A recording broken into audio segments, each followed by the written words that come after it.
Mapagpalang araw mga kasaka. Ngayon ay December 21. So, update lang dito sa ating mini backyard farm. So, andito pa rin ang ating 10 na fattening. At medyo nahihirapan tayo ngayon. Una, umabot ng 150 yung live weight. Biglang 145. Ngayon, 140 na lang. So, nag-iisip ako ngayon kung ibibenta ko pa ba o aantayin ko na lang na ako na lang magkatay. So, okay pa naman yung ating mga alaga dito. Meron lang tayong isa doon na medyo mahina.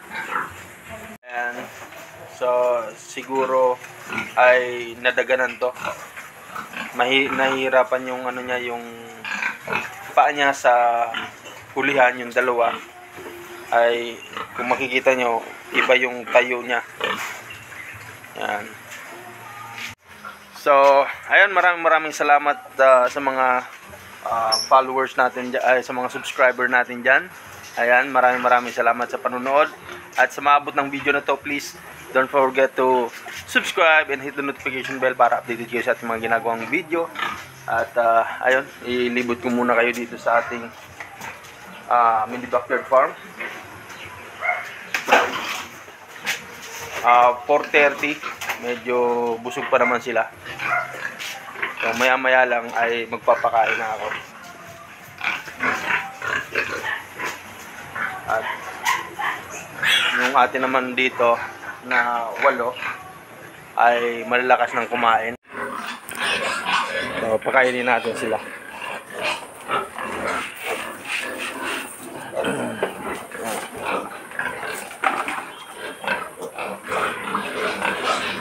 So,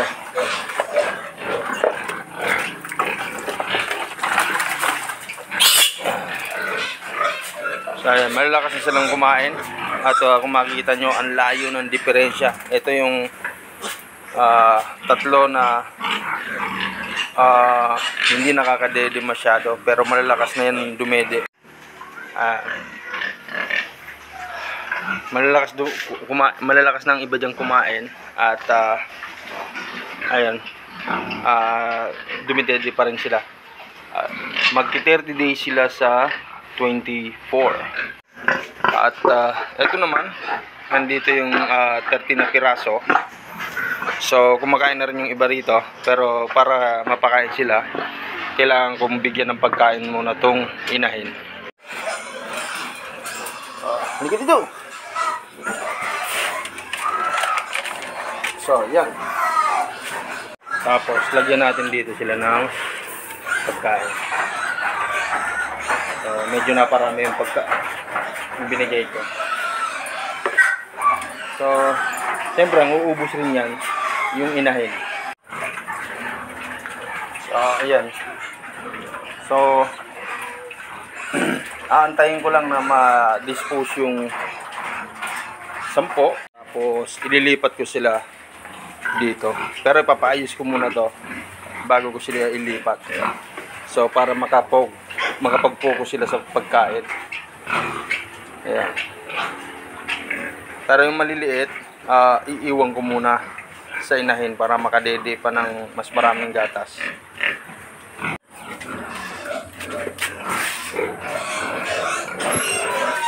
Dito naman, so far, okay pa naman sila. Ilang araw din kasi sunod-sunod yung ulan. Kaya kung makikita nyo, may nilagay ako ditong ipa. Pero ang kagandahan naman dito sa 10 na to ay hindi sila lamigin. May isa lang talagang nagka-problema, yung ayun nasa dulo na yon. Hinala ko, naipit yan. Ay.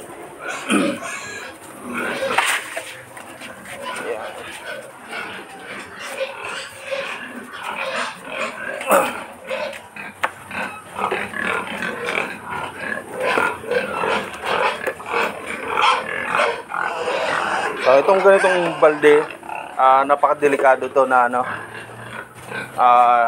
ilang beses ko na ilang beses ko na natagpuan silang nakapasok diyan. Buti medyo ganyan lang ka konti yung tubig. Pero nangyari na sa akin to, ginamit kong pangharang, pumasok yung biik diyan, nalunod. So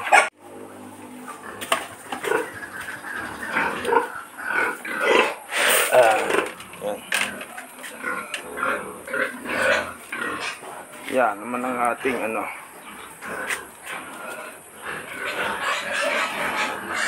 ang ating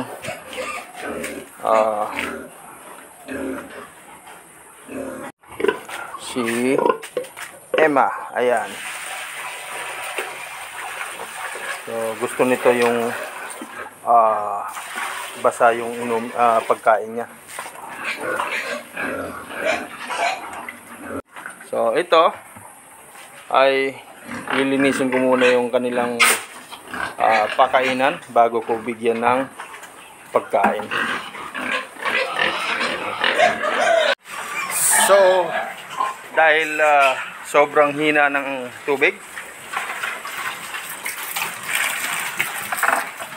kaya maya na lang ako magpapaligo at saka ko na lang wawalsin. Nakapag pakain na rin tayo ng ating bali 19 na patining.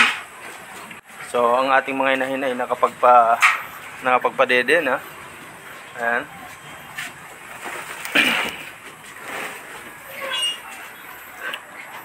At ito rin. Ayan, kung makikita nyo naubos na. Ayan, naubos ng inahin. Kakatapos niya lang din magpadede. At mamaya iinom ng maraming tubig yan. So ayun. So hanggang dito na lang ang ating video. Muli maraming salamat sa mga nakapag-subscribe. At sa mga hindi pa, please subscribe and hit the notification bell para updated kayo sa ating mga ginagawang video update mula dito sa aking mini backyard farm. So this is Edgar, ang simpleng magsasaka from Bicol. Laging tandaan, sa simpleng pamumuhay, masaya ang buhay.